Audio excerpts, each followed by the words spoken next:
I'm here with Tilly. Tilly is a 2-year-old boxer here for a behavior assessment. We're here in the lab. This is the room that we introduce dogs that we're considering for our daycare club. We do it behind the fence because sometimes we don't know how the dogs are going to get along with each other. We want to make sure all the dogs stay safe. She played very rough as a puppy, and we've already tried to introduce her to some other dogs in the daycare. It did not go well. It's not that she's a bad dog. She is a very excited dog, and she has very poor social skills. She runs right up to the other dogs. She gets right in their face, which can be confrontational for dogs.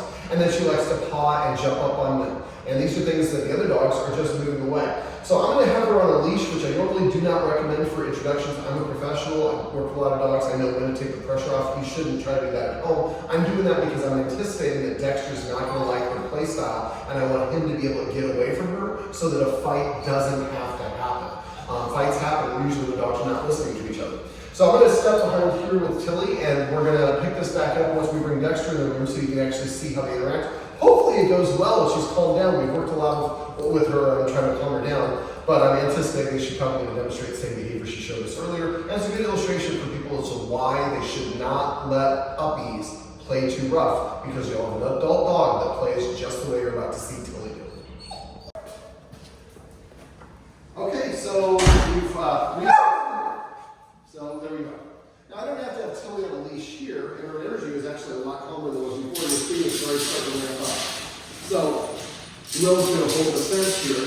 Now we can see, hopefully we can see both dogs in the shot, and as long as you can see Dexter as well. So what Dexter is doing, see, he's backing himself away. His tail's up, and Tilly is clear, I want to play with you. And Dexter's saying, I want to play, I don't like that energy. And make sure you can see Dexter in the shot. So Dexter keeping himself away from the fence is his way of saying he's uncomfortable. And so I'm going to use the leash here. Tilly, what, don't put on the fence? Tilly, well, the fence. Now I know Dexter, so I know what I'm going to do, and I'm keeping this so that he can get away from Tilly.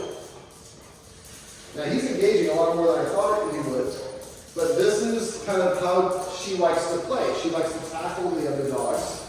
And what did Dexter do? Dexter's moving away. That's why I'm using a leash, because if I wasn't with this, she would chase him back there and we'd have the same play with her.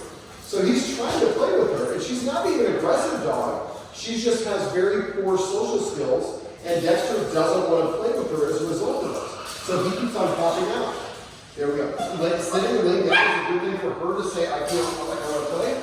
But again, as soon as he comes over, she's playing in a way that he doesn't necessarily like. There we go. Now right here, I don't want to do, yeah, you can't come behind me, Dexter.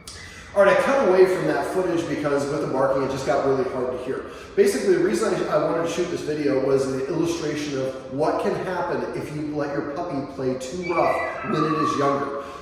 Tilly took puppy classes with us. She was very aroused in puppy classes, and during playtime, when she was at play dates, her parents let her play roughly because she saw how much energy she had, and she's not being an aggressive dog. But now her play style is up here, and it is too much for the other dogs. So when you're setting up play dates, as soon as your puppy gets to 50% of their energy age, make sure you give them a treat out. That's where you have the treats in both hands. You come to their back legs, you pull them away. As soon as they turn away, you let them have one treat, and the second treat, because when you're interrupting them from other dogs, you are punishing. You're essentially taking something away. And if you don't use treats, your dogs won't like that, and they'll fight you on it. So if your dog has difficulty doing that in play dates, practice that at home when there's no dogs around, so your dog's comfortable. But the idea is we want your puppy to learn to play at 50% or less. And if you consistently do it, and I know it's a lot of work, but you know what's a lot of work? Having a dog that can't play with other dogs or didn't get admitted to daycare like Tilly didn't. Not that she's a bad dog, but her play style is not conductive and is conducive with other dogs, and it's not going to come across well. So set up play dates. But as soon as your puppy gets that 50%, make sure you consistently get treat outs, and eventually your puppy will learn, when I get to 49%, I should just walk myself away. And I've seen it hundreds and hundreds of times. It's the gift that keeps on giving. So please don't let your puppy play too rough. Just use this as an illustration of how Tilly's a wonderful dog, but she has some social problems because of playing too rough as a puppy.